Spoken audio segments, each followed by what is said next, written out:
Sarah. Hey Nam, thanks for meeting me. I just got here a few days ago and I'm trying to figure things out. Living in HCMC seems intense. Nam. Hi Sarah, welcome. Yeah, HCMC is definitely a busy place. It's a major economic hub and attracts people from everywhere. It has lots of facilities and amenities, but living costs here are considered quite high, especially for students and office workers with limited income.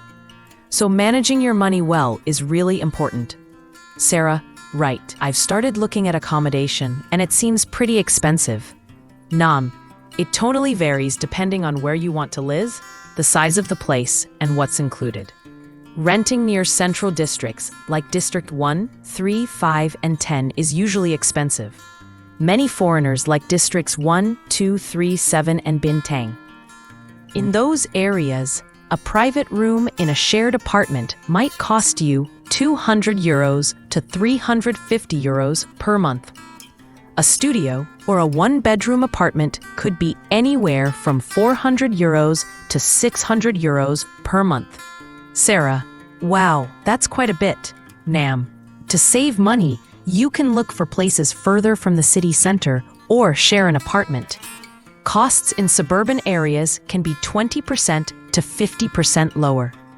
Don't forget to budget for utilities like electricity and water too. And visa renewal is another cost, maybe around €400 to €600 annually.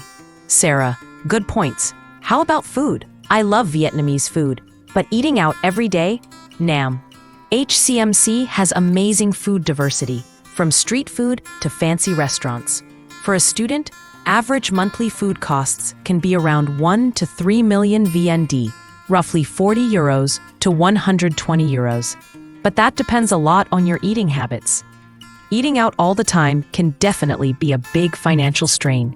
A meal at a casual place or street food stall is usually about 40,000 to 100,000 VND, approximately €1 to €2, and drinks are super cheap, like 0.4 to 0.5. Traditional Vietnamese restaurants might be €3 to €4 per meal, while international ones are more like €4 to €7. Fast food is surprisingly more expensive, costing €3 to €6. Sarah, okay, so street food is the way to go for saving. Nam, exactly, and cooking at home, especially if you buy local produce from markets, can save you a lot. Speaking of markets, if you go to places like Ben Tan Market or Andong Market, remember to bargain, negotiate the price.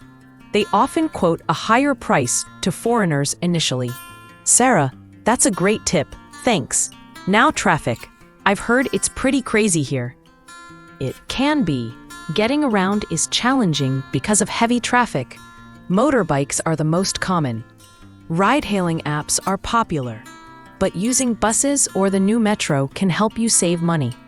Renting a motorbike is about €40 per month, and petrol is cheap, about €1 per liter. A 5-kilometer ride on a motorbike taxi app is around €2, but a regular taxi for the same distance could be €5. That makes sense. What about specific traffic issues? I heard about jams and flooding. Nam, oh yes, traffic jams are really frequent. Some roads where it's common, especially during peak hours, are Gong Hua, Cheung Chin, and the Long Cha Ka roundabout in Tan Binh District, Quang Trung in Go Vap District, Huang Sa in District 3, and Diet Bien Phu and Vor Ti Sao in District 1. You might want to avoid renting accommodation near these roads or traveling on them when everyone is going to or from work. Nam, and yes, many streets flood during the rainy season.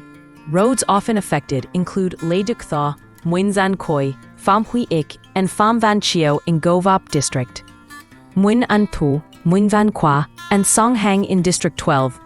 The area around Yung Ong Tho Bridge in Tu Duc City and Calmet, Nguyen Tai Binh, Go Giang, and Ho Hao Hong in District 1.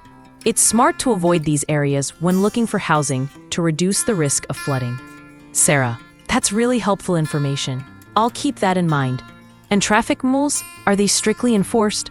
Nam, you must be very careful and strictly follow traffic laws.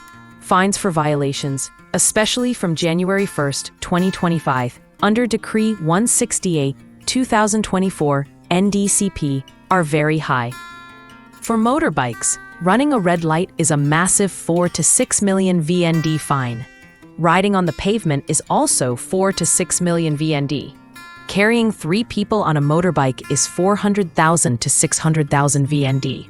Not wearing a helmet is 400,000 to 600,000 VND. Weaving or swerving can cost you 6 to 8 million VND.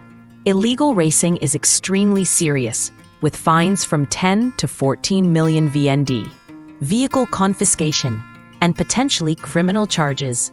NAM. So follow the rules not just to avoid fines, but for your own safety and everyone else's. Sarah. Okay, got it. We'll be extra careful on the roads. How about security? Do I need to worry about walking around? NAM. HCMC is generally safe. Crime exists, but it's mostly petty, non-violent theft like pickpocketing or snatching. You can walk around comfortably most of the time. Just be cautious in very crowded places, like the Nuyet Way walking street or Buivient walking street. Sarah, so keep my bag close and be aware? NAM. Exactly. Don't keep your phone or wallet in easy-to-reach pockets. Be aware of your surroundings, and maybe avoid using your phone while walking right on the street, especially at night or in quiet spots.